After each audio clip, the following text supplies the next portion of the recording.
No. Barry, I can't hear you. All of a sudden you got muted. I can't hear you. Oh, that's so weird. I could hear you before. Oh, yay. Yes, I'm gonna reset my mic. Oh, electronics. Say Mercury's done. It's not doing its thing anymore. We should be fine. There should be issues now. I know. But it's a love-hate thing I think all of us have with electronics. It's like we can't live with them and we can't live without them. It's just hard. I have a good relationship with my electronics. I'm pretty good with them. Oh, Yeah. I'm glad to hear that. But it was so weird. Driving CC crazy too. Yep. Oh, yeah. Okay. Well, now that I can hear your lovely voice again, because I was like, what happened to his voice? We were just chatting and then poof, you were gone. I'm glad you knew how to fix it. Well, I checked like plug sockets, switches, and everything else, and I went, okay, all good. Okay. The master engineer is in charge. So this is Christine Baumgartner and Barry Selby, and this is Let's Talk About Dating on GoingSoloMedia.com. And we are going to talk about why people are and can be afraid to date. Why are you scared to date? We're going to come up with lots of reasons that people are scared and ways to work around it. Exactly. Yes. We're not going to the whole time fear mongering. No. Well, you know, one of my favorite books, I had a girlfriend give it to me when I started my first company, and I had my event production company, and it's a Susan Jeffers book that's called Feel the Fear and Do It Anyway. And it's really helpful for this particular conversation today about there's times when you're just going to be scared and you're just going to need to do it. But we'll talk about some of the real fears, because there are valid, substantiated. And then there's so many made up fears, especially about dating. Well, actually, those real fears, I would say, were in the same bucket in a way, but they're just more regular versus irregular. They have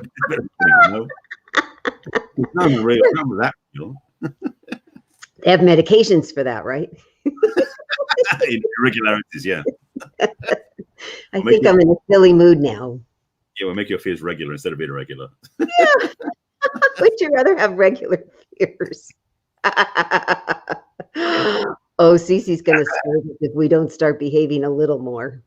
Well, I guess in a way we can play with it, because the idea is that you can have fun with this as well, because the whole thing about dating should be fun. So let's see if we get you from the fear of dating to the joy and the play of dating. So we set the tone. And how good is it if you can actually laugh at your fears sometimes? I mean, that lightens the mood for sure. Absolutely. Although sometimes you got to go through a little bit more mud before you can get there. But yes, definitely laughing at your fears is easier. Yes. And a lot more. So let's talk about some of the real fears and some of the made up fears, because you and I hear about them all the time with our clients. It's so they can list, 30 different things that they could be afraid about. So one of the things I hear a lot is that they're going to get their heart broken. Could happen. Right. Could happen. Nobody died. As much as in the movies, they want you to think you'll die of a broken heart. Generally, people don't. When they've been dating, they don't die from their heart getting broken. Right. Well, but on the same level, though, with that fear of dying, is almost the fear of losing. Like some people don't want to date because they'd rather stay, especially if they've done some of the work where they've got a sense of like, okay, I have my space, I feel more comfortable, I feel okay. But the risk of going on a date with somebody that's going to pull that from underneath you, like pulling the rug from underneath you, that can be a real fear as well. Like maintain, because the truth is that new level of security you've built, you want to maintain, but truth is not that secure, which is why you feel at risk about it. Yes. Because if you really are secure, you wouldn't be afraid of it. That is such an important point. It really is. They can't take really your security away if you feel completely solid and empowered about it, and you don't let them. Right. Which we'll get to later on. The permission that you give consciously or not is really how people do take advantage, So that's another thing. People are very concerned about having people take advantage of them. Right. And that's a real possibility if you don't understand about scammers, and you don't understand about how keeping your heart safe, and you don't understand about the fact-finding part that you need to use when you're going on dates. People think they're just gonna, the thing I hear is, I'm just gonna know. I'm gonna know if they're a good person. I'm gonna know if they're a bad person. And women really have this wonderful thing called intuition. The sad thing is we don't listen very often. Yeah, that's the issue. It's like, if you really were just trusting intuition, you would know without having to worry about it or be panicked or nervous, yes or no. Yeah. Then it doesn't become a place of fear. It becomes a place of like, oh, yes, or oh, okay, no, done. Very much. But there's also the time to that one. I know for men, we carry this one about, is that we don't make the wrong choice. Like, because the thing, especially with a date, we're thinking, okay, we're going to go out and spend some money. So we want to spend it towards something we think will work out. And so we're a bit afraid of dating someone that we know is a bad idea in the first place. Yeah. Hindsight is always 20/20, especially in dating. Oh God, yeah. I have a few memories of that myself. Don't we all? And that's the thing that you go, oh, well, something unpleasant or negative happened. How did you learn from it? Yeah. The really sad thing is if you keep doing the same thing that's hard on you over and over and over, then that's good enough to make anybody scared. So if you keep doing the same thing over, stop dating and learn how to date differently. Yeah. Yeah. To use the quote that is attributed to Albert Einstein, but I'm still not sure it's really his quote. The definition of insanity is doing the same thing again and again, expecting a different result. Yeah. And so unless you do something different, you don't get a change very easily.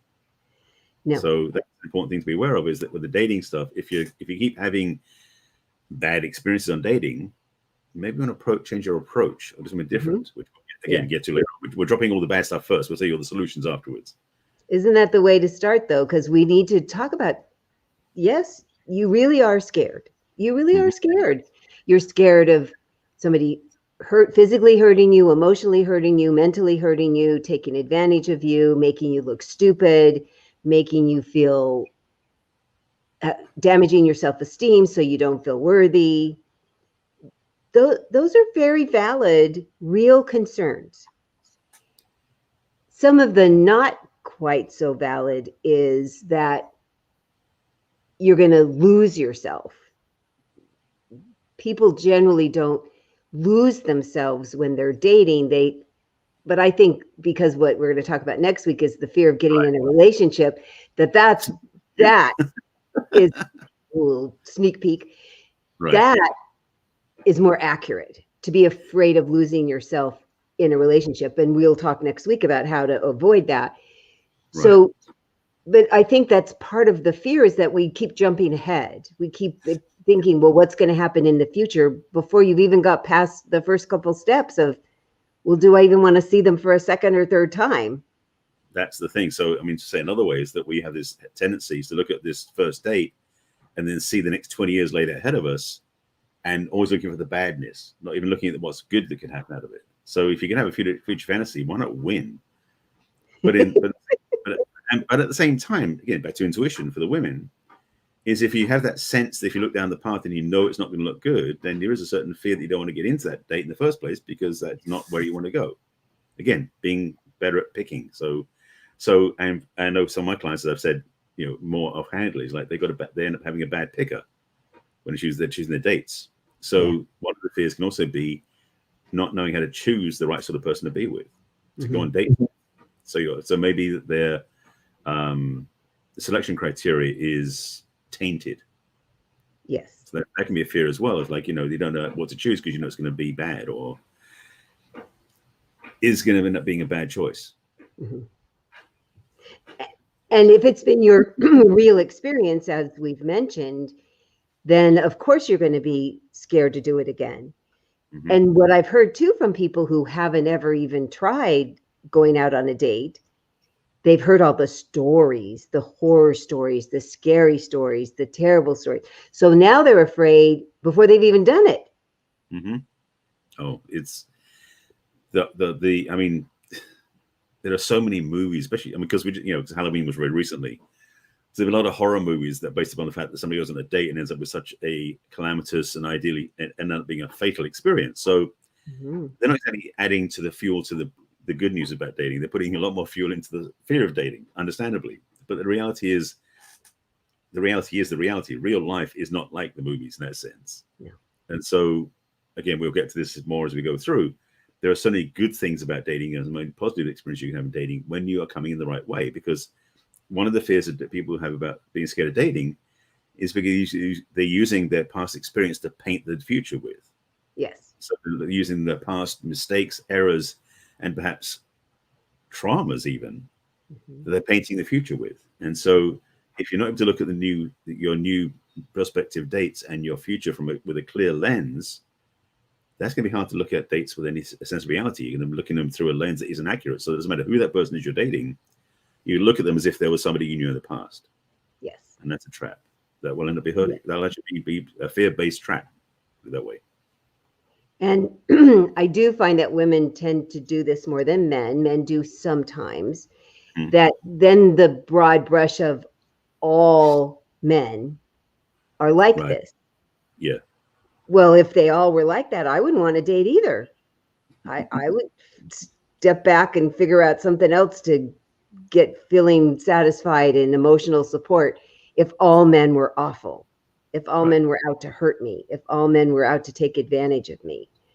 So it's not that there aren't both men and women that are out to take advantage of people. It really is a small percentage of the single people that are out there truly stumbling along, trying to do their best to find a partner. That if you look at it as individual experiences, and then, oh, what did I learn? What did I learn from going out with someone who wasn't right for me? Right. So that I can say, wow, look how smart I am that I'm figuring this out. And how do I avoid that again? Yeah. And then the other part of that as well is that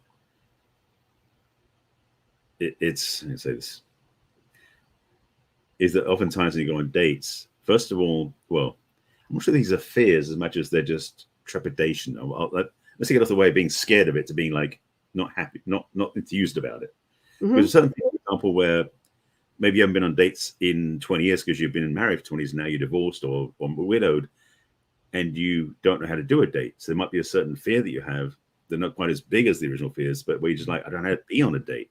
How I'm going to act, how I'm going to feel. What do I do with this person on the first date? That's what comes up. Which I wouldn't say it's etiquette, but it's certainly uncertainty about what to do, how to be, and how to talk. Because that's the thing, it's a challenge. And for some people who have gone through those experiences, they may have been in a relationship that's so isolating they don't have any social skills to be on a date. So their fear of being, they haven't been out.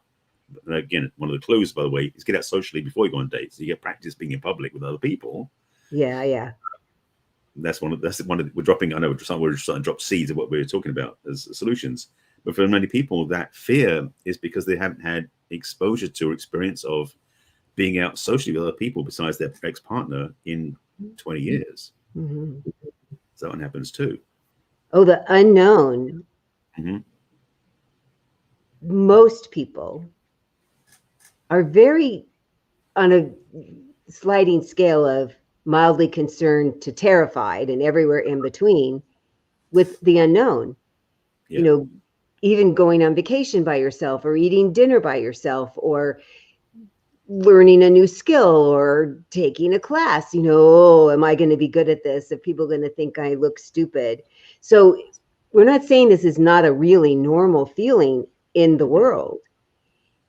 It does seem to get way more publicity in the dating world. Yeah. About there's lots of reasons to be scared. And to speak to that, since the Me Too conversations have been going on now for 3 years, I guess, 3.5 years, maybe 4. I can't remember it started exactly, but things with whole Me Too conversation for women, especially, there's a fear about being around men that they don't know and can't trust. So there's certainly that sense when you go on a date of how far can you trust this man that you just met on a dating app or through a referral or something like that. Yeah. So how to be that way because you don't want to give them your personal address and then come pick you up. It's like the old way of doing things, which is so much, maybe naive back in when we were younger, where the guy would like drive up to the woman's house and pick her up from her house front door on their first date and take her somewhere. Yeah. You can't do that anymore. It's not safe as it used to be. That fear comes up a lot too. So again, we have solutions for and a good guy, the last thing he wants to do is make us upset, make us afraid, make us concerned about him. And certainly since the Me Too movement, they don't know to compliment us on our outfit. They don't know if they could open the door. They don't know if we're like walking together and we start to stumble, can they put their hand on our elbow? I mean, it's hard, really difficult. Yes. So that's the other part. Oh, I feel so sorry for men. I do. It's awkward. It's giving you this awkward way to behave that doesn't let you just be in your flow, your wonderful masculine flow, and just do the thing that you know is the right thing to do because you're a good guy. It's has everybody kind of stumbling around in this fog without knowing, well, what are the rules and how do we not offend the other person? And how do I show them that I'm trustworthy? It's a challenge for sure.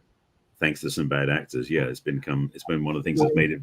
That's one reason I've been so passionate about speaking up about it, because there are plenty of good men out there. It's just that there's this assumption that's been put out there because of what's happened by some bad actors. So yes, not a fun experience either. Anyway, getting back onto other things that are more about the dating experience. Well, and it certainly is part of it. And the other thing is I see, I keep getting like groups of coaching people. So I went through this whole thing where a lot of the women were very religious. So that was interesting to coach. And now both the men and women, I've got this pocket of people that are introverts, and they are on top of everything else. Well, how do I talk to a new person? And you say I should go join something, but then there's going to be all these groups of people, and what in the heck am I going to do with that? And so it adds a whole layer of fear. Right. Yeah. I don't know what to say, and I get tongue-tied, and everybody's going to think I'm a dope, and I want them to come talk to me, and that's a whole nother problem for people that, unlike us, extroverted people, that can run into that. And so what I have found is we've really honed in on a couple of volunteer opportunities where generally it's smaller groups of people, and then we've practiced my client and I with how to talk to them about, well, what got you interested in this charity? What got you interested in this thing that we're volunteering for? And I said, and if they are even a little more extroverted than you, they're generally going to talk for a while. And then you can ask them another question about, well, have you done other volunteer things? And then blah, blah, blah, blah, blah. So I said, yeah, the only thing that's going to happen that could be potentially is that you're going to run into another introvert who's going to go, oh my God, somebody's talking to me. And also, for the sake of transparency, actually, I'm more of an ambivert than an extrovert, because I tend to find the spectrum. But the other one that's also come up because of what's happening in recent events is that, I mean, frankly, you should vet them first. But going on a date with somebody who you find it has opposing political views or vaccine views or other or even religious views that you don't fit into can be scary too. It's like you don't want to go on the dates because you're worried about making them upset, and maybe they'll get upset with you and you don't feel comfortable. And so that's a rational fear people have nowadays because of the divisiveness that's happening in this country. And obviously, the quick shortcut is you find out before you can go on a date what their views are. But it's like, now you got to get clear on what questions you have before you even go on a date to know if it's even safe to go on the date with them. What party did you vote for? What are your beliefs about this thing? What do you think about about health and about vaccines and about all these different things? I mean, it used to be just like, are you vegetarian or not? Yeah. And it wasn't a big deal, really. You could work around it. But now you've got these almost insurmountable walls that you can say, you know what? I don't want to play in that field. That's fine. You have that choice. It's not mine. I'll go somewhere else. But, use the old days aren't the new days anymore. It's so different. And it's interesting because the other thing that's listed in your profile is how you feel about pot. Oh, You right. know, do you use, do you not, do you care if the other person does, even if you don't? I mean, that is a whole nother conversation along with all those other things you listed. And what's helpful is if you do have a couple of email conversations and phone and or Zoom, so that you get some of that out of the way. Well, gosh, you know, I do feel differently than you. I'm okay with that. How are you feel with that? And find out how adamant they are, that you could end up with a rancor conversation, or, well, I just want to hear your point of view and you just want to hear my point of view and we can move on. And that's the thing, is that it's these degrees. I mean, again, back in the old days, it was vegetarianism or it was smoking. Now it's some of that. But those, and even the dating apps still have smoking and drinking in there. They're not giving up on those things. I mean, these might not be the big fears, but there's certainly some things that can be triggering people who, like, you don't want to be around that sort of behavior. Yeah. And I say this, to be willing to ask the questions up front that maybe you're afraid to ask, because the other part of the fear of dating is not being willing to ask the questions, is maybe before you even go on the date, is to actually have some questions that you already know you want to ask to know ahead of time, so you can at least feel like there's some common ground, that the divisiveness that you've seen out in the world does not apply to who you're dating. Yeah. So that could be a much healthier approach, is to start that way. Well, and that comes from when we've written down what I have to have in a relationship, what I can't have in a relationship, and you come up with at least 2 things you want to find out from each of those categories. And then you ask the I'm curious question. This is how I feel about that. How do you feel about that? What's been your life experience? What's been your experience with people that you've known that are on this side or this side? And at least you've talked about it, the proverbial elephant in the room. Well, it's the other part too, is this, a lot of these fears about dating is to go from nothing to suddenly be on a date. And we're strongly suggesting that you have something in between, like a phone call, communication, whether it's video chat or a phone call, more than just typing a text in, because frankly, there's so much more content available when you actually hear somebody's voice or see their face. So just typing something into a messenger is a minimalist way of communicating. So if you want to reduce that fear of dating, or this being scared of the dating, is be willing to have a more honest and direct conversation before you go on a date, because then it saves so much time and so much emotional risk as well. You feel a little bit like, kind of where you stand and kind of where they stand. Yeah. I think that's could give both sides some comfort. Definitely. So we're going to talk a little bit more about the reasons that people are scared. I have a couple more things I want to bring up, and then we're going to talk about how to stop feeling so scared and feel way more empowered. Wouldn't that be better? Yes. When we come from a break, we're going to talk a lot about the good stuff. Yeah. We like talking about the good stuff. Yes. So we'll be right back. See you in a minute.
Hi, it's Barry and Christine. We're back. Let's talk about dating, and we're talking about why people are scared to even date. This would have been a good I Halloween. know. What'd you say? I know last week was Halloween, but it would have been good to have this show right before Halloween. So lovely. Didn't plan that way. I know the spooky things that happen on dates. So Really the other things I wanted to point out that people are, afraid of being physically harmed or emotionally harmed. Mm-hmm. Then getting into the good reasons to date, and also a way to be safe is there's lots of ways to search people. You can search a lot of things for free as long as you have their last name and the city they live in.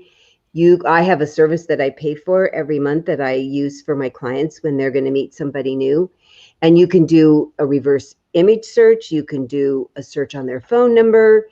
And this is where I am going to be sexist. I really am going to be very clear about it, that I say, women, please get the man's last name and please don't give them yours. Don't give them yours. Even though men can be taken advantage of, and it certainly has happened, the physical part that we're nervous about is not something that men worry about. You're generally bigger and stronger than us.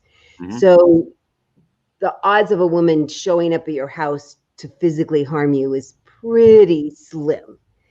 And we definitely have to worry about that as women. So, check him out on Facebook. Look and see if he has a profile on LinkedIn to see if he really is who he says he is, because the unknown is so much what scares us. And so if you go, oh, well, he seems to be who he says he is, that still doesn't tell you if you guys are a match, but you just know that he's not lying. Which, to emphasize that point, is I recommend highly, and I've had the experience in the past myself, is because all, if not most, most, if not all of the dating apps have an ability to do voice calls and texting through the app. Mm-hmm. That's a benefit because it means you don't have to give a phone number out either. Mm-hmm. Ladies, especially, to be safe, and sometimes for men too, to be able to communicate through the app keeps you separate from them having your actual number. Because the other part of the phone number, you can find an address and everything else. So it's being smart. It's not being so fearful based, but it's being smart. Like the other thing I talked about, which I was going to mention earlier, is I've always talked about in my work about, I call it a pre-date, but basically the first date should always be a cheap one, because the thing about dates is some men feel like they're owed something if they spend a lot of money on your first date. And rather than be putting yourself in that position where there needs to be an argument about that, or a debate or a discussion about that, is you pick somewhere ideally between you, ideally, if not he didn't suggest it, then you suggest it, is we meet somewhere, first of all, daytime, where it's public, where it's easy, so it's visible, daylight, somewhere we can see people, somewhere where it's popular, so it's around other people, and somewhere cheap, whether it's like coffee or ice cream or whatever it is, that is something you get to, and you drive yourself there or use an Uber to get yourself there. You don't use that. You don't let them do that. Now, again, it's modern times now. It's not like the olden days. Yeah. Because going way back, women didn't often drive or have their own cars. Mother never learned how to drive, so it was kind of like had no choice. But nowadays with Uber and Lyft and everything else, you have plenty of ways of getting to the date that doesn't require you being dependent upon the other person. Yes. And for both, and I'm saying for both partners in a way, because for us men, frankly, totally being selfish here, to go for a cheap daytime date, it's a relief because it means I don't have to worry about spending lots of money. Because back not that long ago, when we were going on dates, it'd be an outlay of money every single time with every different woman I went out with. So after 2 weeks, 3 weeks of dating, 10, 12 different women, I'm out of pocket lots of money with no benefit. And so that's why that benefit thing is so weighty on a lot of men's minds. If I'm putting out this amount of money, I want to get something back, which is not, by the way, that's not required, but the feeling is in there. Yeah.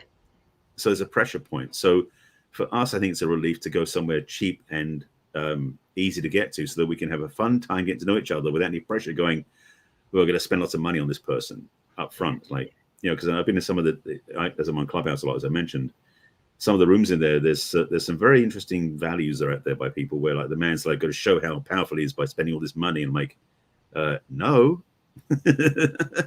Yes, you may look good doing it because you got some money to throw around and you drive up, you rented Ferrari or something, but it's like, come on, let's be reasonable here. So to alleviate the pressure and the fear and the concerns is make the date somewhere safe and easy to get to, so you can do it daytime. Do that first, and then if you like each other, then you can go on a proper date, dressed up, evening, low lighting, more expensive. Yeah. Official dinner. Yes. Yeah, we've come up with a lot of really fun places for people to go. There's local like botanical gardens, that's very public in the middle of the day, Yep. or an art walk, or there was 3 other things I had listed to somebody the other day. Oh, a dog park if they have dogs. Yes, Because absolutely. it gives you something else to talk about your dogs. And a couple people did it and said it was the most fun date. They had so much fun. If you both have dogs, first of all, that's common ground. That's a win right there. But also the thing is, if only one of you has dogs, you'll find out how comfortable the other person is with dogs. Yes. Which can be as well. Very important. Very important. Yeah. If you're in love with your dog and the other person doesn't like dogs, that would be a really good thing to know. Yes. A friend of mine, a buddy of mine, a guy, my son and me at the dog park because we're going to catch up and talk. And the only time he has free is when he's at the dog park. I don't have a dog at the moment, but I go to the dog park and I'm playing with all the dogs. So it's fine with me. So I have no problem with that. That's the thing is, if you're on a date, why not do that too? Because it's a great way to get to know if the person likes being around dogs. So there's lots of these things we're talking about. They sound so simple, and yes, they're safe, but also they provide data. There's information you're getting from this, which is so good. Very much. And you just gave me such a good idea that not only would you could meet a date at a meet and greet at a dog park, but you could go with the same sex friend that has a dog. And then you're going to meet a bunch of the opposite sex that are there with their dogs. That could happen because that's this conversation starter. Oh, what a cute dog. Oh, what's your name? I mean, you're not just approaching somebody right off the bat. You have this in-between mediator with 4 legs that could be an icebreaker. How perfect is that? That works very well too. I'm going to remember that. I had never looked at it quite that way before. I love it. See, we get to learn new stuff too. We don't just teach, we get to learn. Right. No, I was thinking about something about, and this may not work. Let me just play it out and see if it makes sense. Okay. Taking it to another level is if you took your date to an animal shelter, because first of all, it can be very emotional. Just to be honest about it, I've been to them before, and when you see all these dogs or cats in the shelters, it can be heartrending. So it is something to. I'm just saying. I'm trying an idea to see if it works because it might work, but you got to be really knowing what you're really looking for and what you're thinking about doing. Because animal shelters, public, daytime, safe, so to speak, and not expensive. Of course, then you might think about coming home with a pet. So it could be expensive. Hopefully you're in the mood for a pet, or you've at least been thinking about it. So I like that idea. In addition, an additional reason is when we're nervous, which is part of not as escalated as fear. Right. It's certainly in the family of scared. If you're in a place where you have this thing to talk about, like the animals, and you're petting them and you're playing with them, your chatter about being afraid is going to go down. And what I've learned, for me, I was finding like, oh my gosh, this is such a revelation, and I love teaching this, that we think if we stay on red alert, we're going to prevent stuff. And it like short circuits some of the instinct and the intuition that you have that really would tell you if there was something that was a problem. I'm not saying not be alert and aware, but not in this panic mode all the time. It's counterproductive. If your goal is to stay safe, then lower the fear factor and stay more aware and alert and asking questions. Yeah, it's like basically you're going to be too jumpy. Yes. Room to explore anything because you'll be so ready to react, and it's like you'd be like a mousetrap on the edge of just like clicking open. Yes. So you want to have that. It's a middle ground. It's like being cautious without being fear-based. So you know how to take care of yourself, but also you're not looking for reason to be upset or attacking. Yeah. But yeah, that's one of the parts of this. So on that note, if you are still carrying fear about dating, maybe it's time to look at what's driving the fear. Why are you scared of dating? Are you afraid of losing something, or of not having get what you want, not getting your needs met, or picking the wrong one, or whatever it is? Ask yourself, if nothing else, what am I afraid of if I go on a date? What's scaring me so much that I won't even pick up the phone or look in the app or say yes to somebody who invited me out? Yeah. because that might give you some clues what to do. And of course, if you want to go deeper and some other issues, talk to Christina, myself, we can help you with this. Yeah. But I'm just saying, you can do this on your own if you're willing to just look in the mirror and use your mirror as your coach, which you can do. Yeah. It's like, why am I afraid of this? What is driving my panic? And you might be surprised the answer comes back is something so innocuous or simple or fixable. And you go, oh, that's all it is? Okay, I can fix that. I know. Sometimes, it's like the monster under the bed. We'll turn on the light and look under your bed and say, right. Oh, this is what I was afraid of, and now I'm not afraid anymore. Or have a night light, or right. Check under the bed before you get in bed. I mean, there really are ways to lower the fear, to make it not so huge, because it's off-putting and short-circuiting if you really do have the potential to have a connection with somebody, if one or both of you is feeling ill at ease. Yeah. Because it's not necessarily the person. I mean, what are you doing sitting there? If you really are nervous about this person, then please don't be sitting there. Yes, if you've got all this, because the acronym for fear is false evidence appearing real, that if you go, oh, it's not real, but the feelings feel real, then the other person is like, ooh, why am I picking up all this static? And why am I picking up all this concern is there something I did? Should I be concerned about them? I mean, it just sends everything off in the wrong direction, I think. So figuring out how to not do that, and how nervous and excited can feel really similarly. You can have a pounding heart and a little bit of perspiration on your palms because you're excited about meeting somebody new, learning about somebody new. My big goal is always, what was I going to learn about me? So if you think, oh, am I really nervous, afraid, or am I nervous, excited? And it can change your whole outlook. Well, the thing is, because the physiology is the same for either one. It's the one, repeat that, is the fact is that fear and excitement are just two sides of the same energetic, but it's a matter of what you believe about it.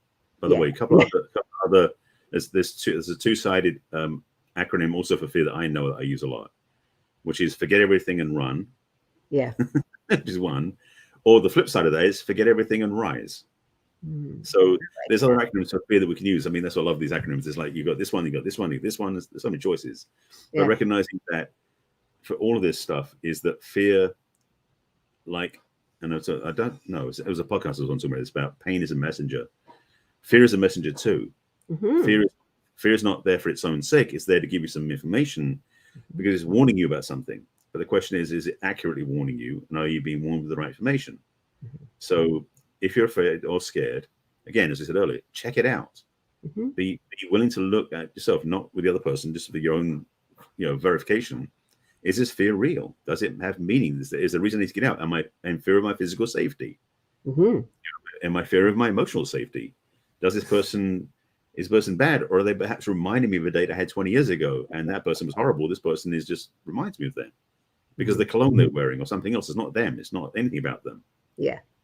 Because that's the other thing we do is we have this bad habit of making associations with something that is bad with something that isn't bad, but we think it should be because the other one was bad. And aren't we such complicated human beings? Because that's exactly what we do. You said that so clearly when we do this thing that's so unclear, and you said it in such a clear way. Because I bet everybody listening could go, oh yeah, I think I've done that once or twice before. Because we just do. Speak from experience. We do. We all will. You and I have been through all of this that we talk about. And that's why, because the thing that I think is so essential is when you say, oh, right, I know this because this is what happened before. I got through it. I learned how to short circuit this. I learned how to think differently about it. I learned how to ask better questions, different questions, to really listen to my intuition and my instincts. And then you like, oh, right, I don't have to be afraid. Right. And I think fear too is we're very worried that we won't be able to handle the situation, whatever that is. And the more self-confidence you have, the more pretty much almost anything, you'll be able to handle it. You'll have solutions. And that's the thing is part of that can be to do the work beforehand to get to that place. Because yes, ultimately we are able to handle pretty much amazing things when we choose to, but we may have been so beaten down in years past that we've got such a pre-established fear that doesn't have any basis in reality. Again, false expectations appearing real, as you said. That recognition that when we can look at ourselves in the mirror and see clearly what we're actually believing and realize it's not the truth, and we can shift it. And oftentimes those, as we said in other talks, that fear we're carrying oftentimes is tied to something that's in a history we haven't resolved yet. So to do the brave step, which is to get the help to resolve it, to release it, to fix it, whatever that is, so you can be free to move forward without any fear. Isn't that, that's ideal? Yeah. So empowering. Oh, yeah. Such an important foundation that if you learn how to do this, not only will it make your dating life way more fun, there's so many other areas of your life that it will affect in such a positive manner. I mean, absolutely. All the advice I feel like we give is so centered and focused on dating. It really is. That's where helping us have a better self-esteem and self-confidence and trust our instincts, trust that we really do know.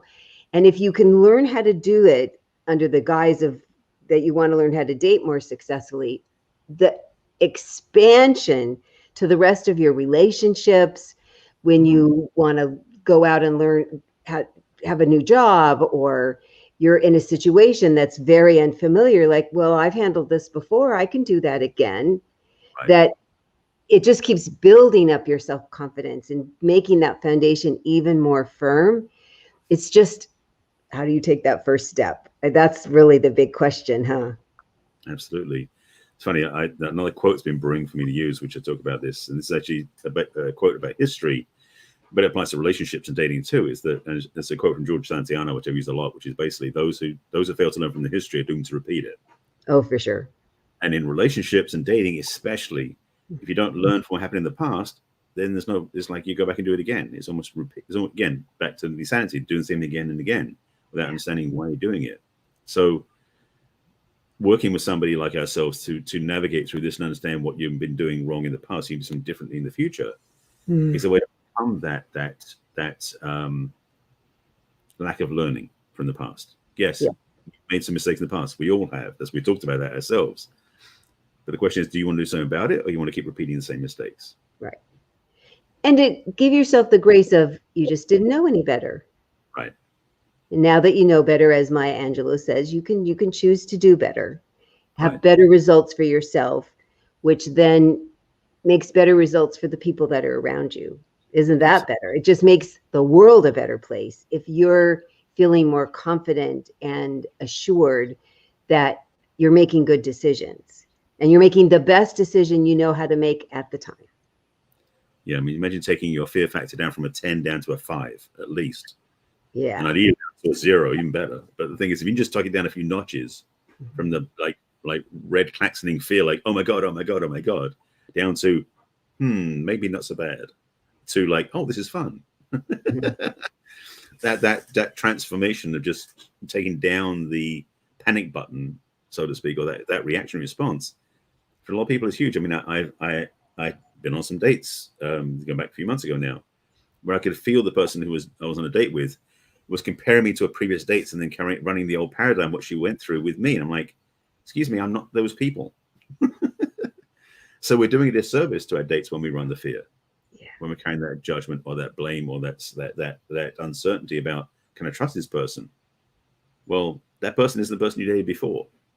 So it's a clean slate, but you can carry the only thing carrying you forward is your own internal stuff you haven't fixed yet. So are you willing to have more fun in your dates? Here's the tips on how to do it. So the one of the big takeaways is, if you're feeling afraid, then figure out what you need to do to stop feeling afraid.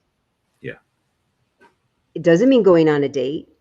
It means learning how to date unafraid. And that's the first step. Just throwing yourself out into the lion's den is not a very good idea, because it can feel that way.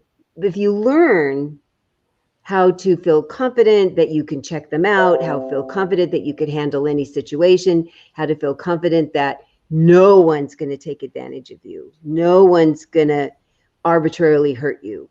Then dating truly, and you and I talk about this so much, and I love when somebody finally comes back to me and goes, oh, it's fun. I go, oh, I know. That's it. I know. That's our ultimate goal, really, Yeah. you and I, is to have people generally having more fun in their life, and how that can blend over into having more fun when you're dating. Because don't you want to have a relationship that's ultimately fun? So if you go into dating with that attitude, hopefully you'll find somebody that wants to play too. And then that is just the most fabulous relationship. And laughter gets you through almost anything. It's really almost. But if you can laugh with the other person, which you cannot do when you're afraid, you can't. Yeah. They True. can't stand simultaneously. I have a friend who wrote a book about how to help you with your anxiety, and it's got a lot about laughing in it. Because if you just go ho ho ho, even faking it, and then it finally turns into a laugh, you can't be anxious and do that at the same time. Right. It's amazing fact that in some ways our physiology doesn't allow us to do that. Like we have to have. You can only be in one place or the other. Yeah. So holding in fear and joy at the same time is an impossibility in a psyche. Yeah. You may have perceptions of them, but you can't actually hold both in the same place. It's like pick one. Yeah. I'm going to lean towards joy given the choice. Fear Let's hope you choose joy, right? Right. You like to have joy and laughter and happiness more of the time. Even before you go on your dates. For sure. That's our job. We take laughter very seriously, don't we, Barry? Indeed, we do we? It's part of our calling cards. We should add that to our websites. We take love seriously. We take all the scary stuff seriously and make it fun. Our fun is very serious. Yes. We take love. So if you'd like to figure out how to have fun instead of so much serious, you can tell we like having fun, even though we can be very serious. And we do take our coaching very seriously. And we want to teach you to have fun too while you're dating and in your life in general.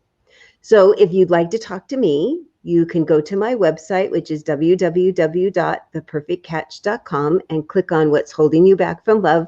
And we can have a personal, private conversation about the fears that you have about dating. If you haven't dated at all and you want to figure out how to start and stop being so afraid, or you've had hard experiences, we can work through those.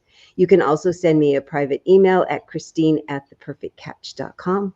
You can reach me through all of my social media of Facebook and LinkedIn and Pinterest and Instagram and YouTube. LinkedIn? I think so. I think I did all of them. Okay. Okay. And how do people get a hold of you, Mr. Funny Barry? Me, Funny Barry? Yeah. Instead of being the real Barry, you can be the funny Barry. I can take with that. I can work with that. Yeah. Well, since I've been playing with the Love Doctor on my branding on Clubhouse has become funny when people call me that, and then they make up how they say it. It just cracks me up. Anyway, my site is my name, which is barryselby.com. You can check me out there. You drop me email at barryselby.com, and also you can click on the links. There's links on the homepage, which I think is Let's Connect. They changed it in the last time my web folks redid the site. And if you go to barryselby.com/chat, you can sign up for a book a session with me there. That's a gift from me to you. It's a complimentary clarity conversation, I like to call it. So you can get clear about what you're looking for, what you want, if we want to work together. That's simple. You can definitely follow me on Instagram. I'm very busy on Instagram right now. A lot of memes going up there, a lot of places happening, which is the real Barry Selby. But I'm known as Barry Selby everywhere else. So even on TikTok, which I just started my account there. So we'll see what happens there. So TikTok, LinkedIn, YouTube, Barry Selby there. Twitter, Facebook is Barry Selby the author. There's one other one, I think. Basically, look for Barry Selby to find me. Instagram, right? Isn't that what's the one that you're the real Selby? Real Barry Selby, yeah. Because my original account, Barry Selby, got hacked. So I had to start over. Because basically Facebook and Instagram have no real support out there. So if you have a problem, you're kind of stuck. So I had to move on. Hence I'm the real Barry Selby now. We like that because that makes you not a fake person at all, because you're so not. Right. And So I'm part of Barry Selby, by the way. So for those who want to follow me there. hopefully you got a lot of information about at least being less scared, if not scared at all, about dating. And then next week, we're going to talk about if you've made it through the dating process and now you're afraid to get in a relationship. We're going to talk about that next week. I know. Isn't that fun? It's funny how people go, I've brought this up to a couple people this week. I go, this is going to be our next subjects. And they go, are people really afraid to get in relationships? I said, oh, yeah. Yes. In fact, some people like dating and then they're fine with dating, but they're afraid about getting in a committed relationship. So I think it'll be fun to talk about. Definitely good topic. So yes. So next week at 1 o'clock Pacific or 4 p.m. East Coast or 3 p.m. Central Time, we will be back for another interesting chat and definitely going to be lively, I suspect. Maybe some laughter as well. I'm hoping we like that. That'd be good. Good. Well, right. Always nice to chat with you, Barry. See you next week.